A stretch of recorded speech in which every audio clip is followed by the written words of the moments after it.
Shabbat Shalom. I'm Cantor David Broser of Kempsville Conservative Synagogue, Kehillat Bet HaMidrash in Virginia Beach, Virginia.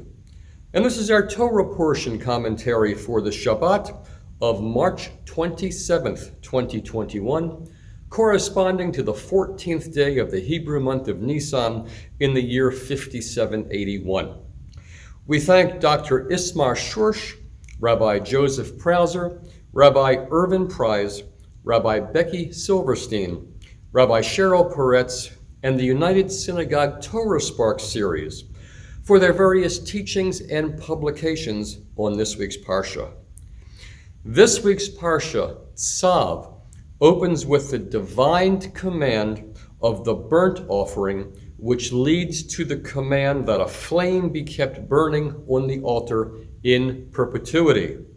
It begins on page 613 of the Eitz Chaim Chumash and page 429 of the Hertz. Parshat Tzav goes on to take the form of a manual for the priests. It includes a more comprehensive and detailed review of the sacrifices that were introduced last week in Parshat Vayikra, and describes the expansion of ritual observance beyond the priesthood, spiritually empowering the Israelite nation with the rudiments of the dietary laws that will be expounded upon later. As we described last week in Rabbi Hertz's commentary on animal sacrifice being the basis of worship in many cultures, we concede that Vayikra's opening chapters sound foreign to modern ears. But we need to look deeper into the differences between the Jewish concept of sacrifice and the image of pagan rituals that we might imagine. Let's start with the fact that the English word sacrifice is not a very good translation of the Hebrew word karban. Sacrifice brings to mind the image of ancient pagans killing animals or even humans to satisfy the hunger of their gods for blood and food. A karban was quite different. With the exception of the olah, the burnt offering, all of the edible meat of the animal offering was eaten by the person bringing the offering and by the kohanim, the priests. The word karban has a root meaning to draw near. The bringing of the offering was an attempt to draw closer to the divine. In other words, God didn't need the smoke of dead animals, but we needed to experience a way to draw closer to God. The noted Torah commentator Rashi asks why it was necessary to command the performance of the burnt offering. The second pasuk of the Parsha reads, Tzav et Aharon v'et banov, command Aharon and his sons.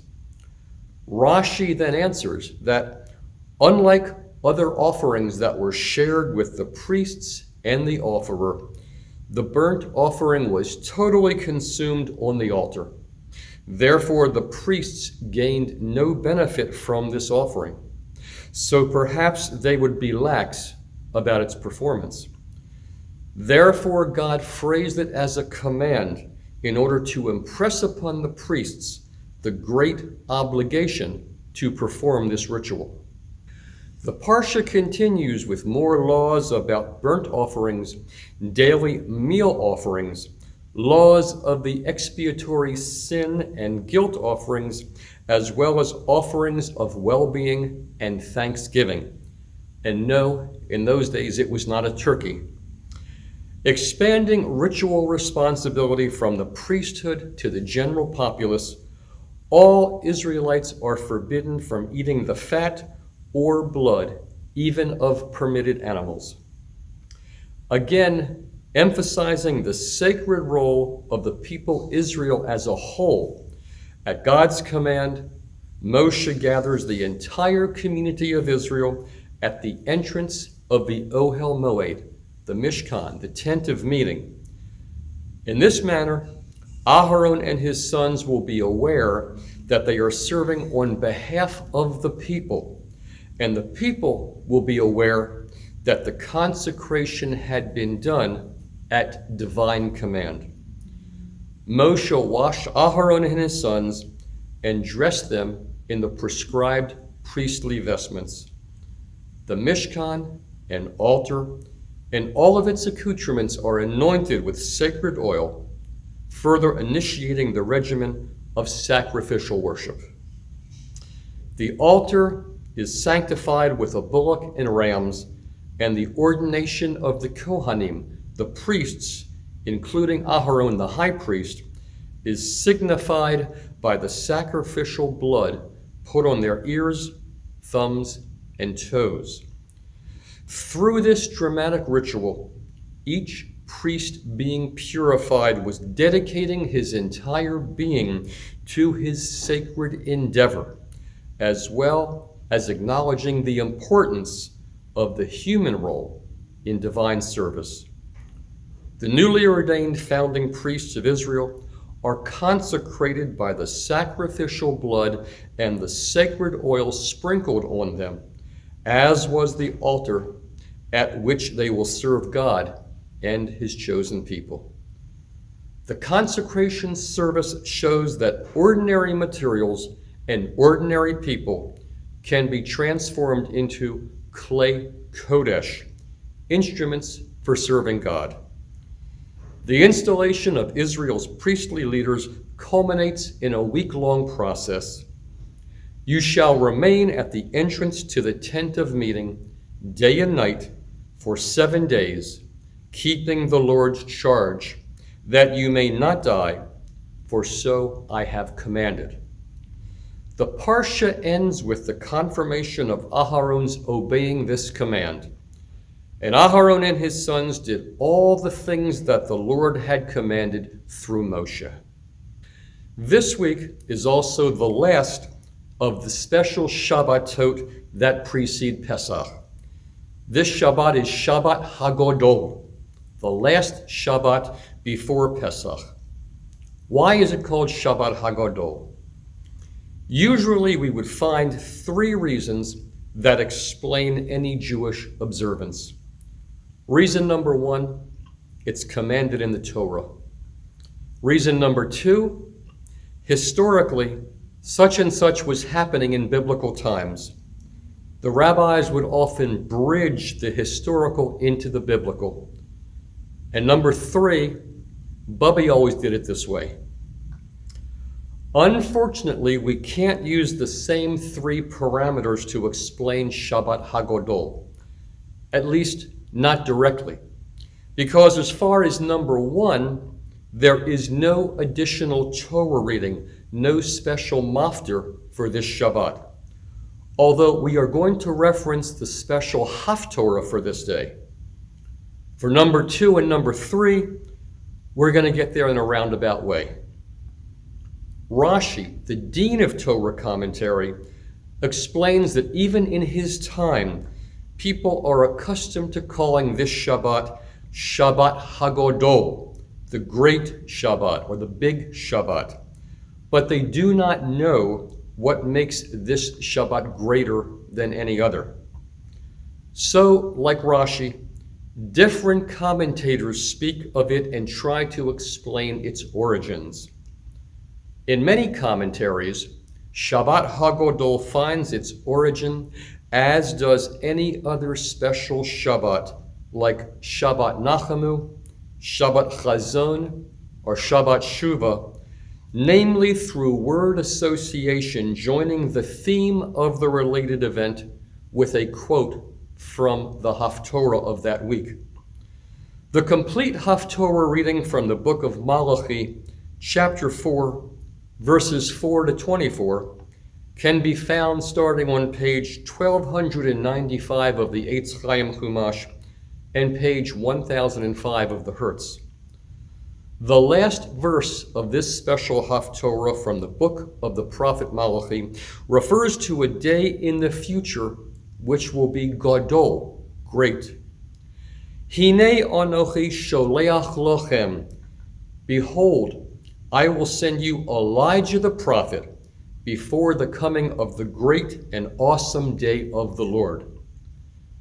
That sort of connects number 1, even though it is from the Haftorah, not from the Torah. Let's look at number 2, history. The Tur, Rabbi Jacob ben Asher, 13th century, writes that the Shabbat before Pesach is called Shabbat Hagadol because a great miracle was performed for Israel just before redemption from Egyptian slavery. At God's command on the 10th of Nisan, each family took a lamb, a symbol that was associated with a god of Egypt, and tied it to their doorpost and kept it there 4 days. They told the Egyptians that they would slaughter it on the 14th of Nisan, thus assuring that Israelites would be spared from the destruction of the final plague. The day they took the lamb was a Shabbat. The fact that they were able to keep that lamb out in public and unmolested from the Egyptians itself is a miracle. As a commemoration of that miracle, every year, the last Shabbat before Pesach is designated Shabbat Hagadol. And finally, let's look at our standard reason number 3. Bubby did it this way. Although not specifically the bubbies of our generation, but we might imagine in the shtetl periods of our history, before a formal sermon became part of our weekly service, Shabbat Hagadol became known as one of 2 Shabbatot on which the rabbi would deliver an extensive sermon, the other being Shabbat Shuvah between Rosh Hashanah and Yom Kippur. It would usually keep people in shul involved in learning until late in the afternoon in order to hear the teaching expounding on the laws of removing leaven and preparing for Pesach. Due to the length of time in shul, it became known as Shabbat Hagadol, the big Shabbat or the great Shabbat. So again, with a little stretching, we can apply the same 3 reasons why we do most of what we do. From our KBH and Temple Israel families, a meaningful Shabbat Shalom, a Guten Shabbos, and our best wishes for a Zissen Pesach. Even though this year we may still have to do it in some very unique ways as we did last year. We look forward to the day when we can again appreciate the historical and the humanitarian meaning of Manish Tala Halayla Hazeh. Why is this night different? Rather than focusing on Manish Tana Hashana Hazeh, how was this past year so different? And in addition to L'Shana Haba B'Yerushalayim at the end of our Seder, we can surely pray for L'Shana Haba with all of our family and friends back at the Seder table, all together in person again. Shabbat Shalom, Good Shabbos, Chag Kasher Sameach. Thank you for watching. Please be sure to subscribe, to like, and to leave comments below.